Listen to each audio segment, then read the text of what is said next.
Dans Jean 7,30, nous lisons là-dessus, il cherchait à se saisir de lui. Personne toutefois ne mit la main sur lui, parce que son heure n'était pas encore venue. Plus tard, il nous donnera son propre commentaire de cette parole. Personne ne me l'ôte, je la donne de moi-même. J'ai le pouvoir, l'autorité pour la donner, et j'ai le pouvoir, l'autorité pour la reprendre. Tel est l'ordre que j'ai reçu de mon Père.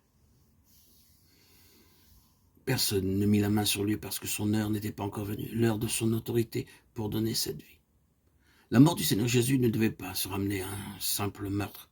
Le meurtrier, sans doute, est aux aguets, celui dont le Seigneur disait qu'il a été meurtrier dès le commencement, met tout en œuvre pour le faire périr. À tout moment, il fait une nouvelle tentative pour l'amener à sa perte et provoquer sa mort avant le temps. Vous voyez comme il varie ses méthodes. C'est la tentation, par exemple. Jette-toi en bas, car il est écrit, il donnera des ordres à ses anges à ton sujet, et ils te porteront sur les mains, de peur que ton pied ne heurte contre une pierre. Voyez-vous, comme il arrange quelque chose pour essayer de s'en débarrasser. Il veut provoquer sa mort, en tâchant de le faire sortir du chemin de Dieu. Si le Seigneur avait agi suivant les directives suggérées par le diable, les anges n'auraient pas pu le soutenir. Il serait venu se briser dans la cour du temple. La voilà, la fin prématurée que Satan cherchait à provoquer. Mais le Seigneur sut percer à jour ses machinations ténébreuses. Après cette tentation, le diable reviendra constamment à la charge avec ses intentions de meurtre. Mais la mort de Christ, ne l'oublions pas, ne fut pas un meurtre. Sa mort devait être ce qu'elle fut réellement, un acte délibéré et voulu de Dieu. Par conséquent, non pas une défaite, mais une victoire. Ainsi donc, cette lointaine intention de Christ que nous avons vu transparaître dans un signe précurseur, nous la voyons ici, divinement protégée, sauvegardée, la souveraineté de Dieu, mais en sûreté, en quelque sorte, le dessein suprême du Fils. Cette vie, personne ne peut y toucher. C'est comme si Dieu disait à l'homme, laisse-la tranquille.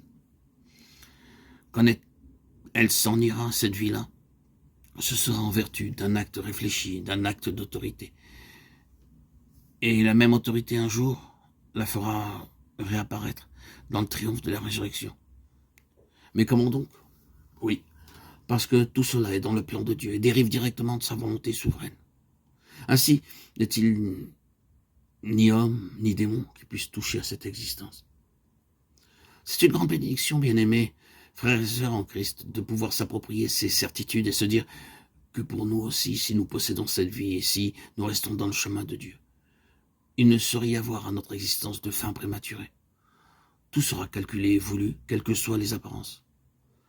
Les plans du meurtrier échouent et l'intention divine qui a partie liée avec cette vie marche vers son accomplissement, sans que rien ni personne puisse lui résister.